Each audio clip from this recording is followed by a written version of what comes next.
Alright, so it has been officially 1 year since I have started painting Warhammer, getting into the hobby. So I figured I would do kind of a review of my projects I have done, and we'll compare them to how I started when I first started painting. So these four are some of the very first models I've started painting with, from a Crusader Squad set that my buddy gave me for my birthday last year. Going into it, I had no idea what I was doing. I did prime them, but after that, I really just kind of, I just went with it, man. I didn't really thin down my paints. I didn't really, I didn't know anything about it, to be honest. I just kind of went by how I thought it looked, and honestly, it didn't turn out that bad for my first one. But I can definitely tell I didn't thin out my paints, especially on the paladins. The chainsword looks rough. I was very happy with him, though. I was very proud of him. He was my first one. He will still hold that special place with me. Yeah, he's not one of my favorites, but he's not going to go anywhere. The next one here, same thing. Really rough. I didn't water down any of my paints, as you can see on his paladins. They look very textured because none of them were watered down. Yeah, could be better. Could have been done a lot better. But they're painted, and that's how they're going to stay. I did learn from this, from all these models, so that's great. I'm talking again, getting my cough coming back. Now these are my neophytes. If you've been around my profile long enough, you'll know that these are not my favorites. I do not care for neophytes. They are cannon fodder to me, and I will sacrifice them for the Emperor. So, bolter, chainsword, his eyes. Just imagine this running towards you on the battlefield, not blinking. That crazy. But yeah, same thing. Not really watered down. I thought I liked to look better, not watered down, because I got more coverage out of it. Because I did build them, then I primed them in black, which at the time made sense because they were Black Templars. But I have improved my methods. If you watched me, you'll know that I prime on the sprue now, and that I paint them in pieces and then put them together, because it does make it look better that way, I think. Then here's the next one. Same thing. Same critiques. That power sword looks heinous. But he's my heinous. So, paint on there, paint there. And I was just so done with neophytes. I was like, he's done, he's good enough. Excuse me, I'm not worried about it. But yeah, again, just imagine this running towards you on the battlefield before it's too late. Okay, so we have those, my first models out the way. Excuse me. Now we're going into my current models. These four are some of the ones I just picked that I recently completed on here, that y'all have seen them. The first one is Inrop, my Terminator, my Chaplain and Terminator armor. Very happy with how he turned out. I'm watering my paints down at this point, of course. I understand a lot more than when I first did when I got into the hobby. Tried basic basing for his base. I've adapted my own way to weather his armor. I'm adding all kinds of extra details to him.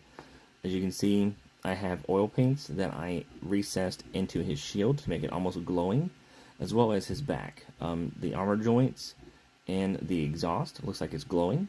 I've gotten a lot better at transfers.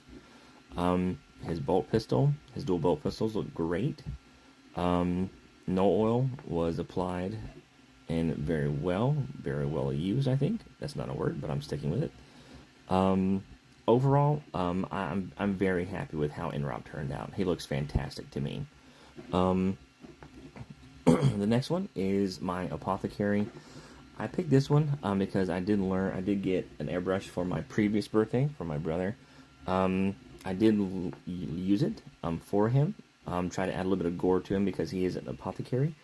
I do think now, after looking at him, I did go a little bit overboard with it. But it was a learning curve. I am glad I did it.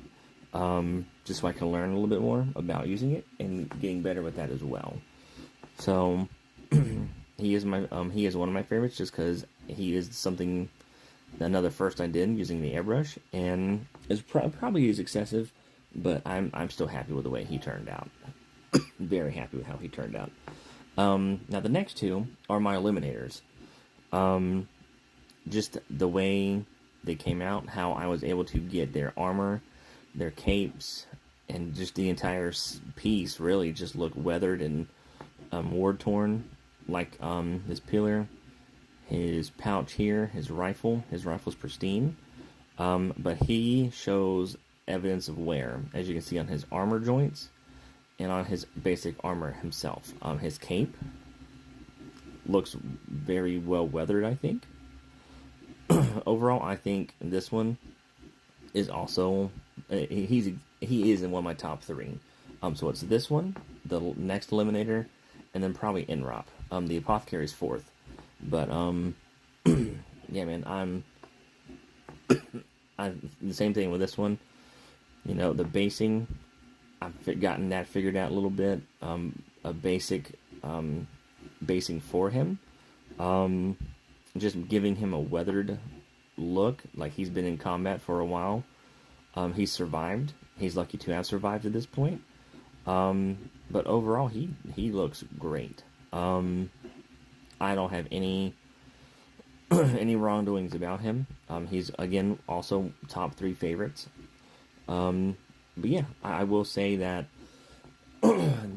painting these has definitely made me improve and want to try other areas of excuse me, of playing, like bolt action here. You know, fairly new to bolt action as well. I think this looks great. As long as that matters, you know. As long as you like it, that's all that matters. Basic coat of basing for him, along with this piece of grass that I added just a couple minutes ago. Grenade of BAR. But yeah, I think he looks great. Same thing with these other ones. You know, trench shotgun. You know, moss with a piece of grass. Just fantastic, I think. And then this guy, Thompson, with grass, and he's on a beach, and he looked great. Comparing this to, you know, my first models, I don't even think it's the same. It doesn't even look like it's me. If I told myself a year ago I would go from this to this, or even go from that neophyte to like him or him, I would not believe you. I'm very happy with the way I progressed. I'm very happy with the way the community is supportive. I know Warhammer sometimes does get a bad rep for its community, but so far the community I'm trying to build on here has been nothing short of fantastic. So with that being said, I do appreciate the likes, the comments, everything. It does inspire me to try to keep going. It does inspire me to try to keep improving, and that's what I want to do. I want to improve and do this as best as I can, and once the 10th edition comes out, hopefully I can stream my first game. But we'll see what happens. I'm very excited for the future, what this hobby does bring for me, the opportunities it does have. But yeah, I do appreciate everything, and I'm very happy with how I'm progressing. So stay tuned. More things are coming up, more exciting things coming up, and I will see y'all next time.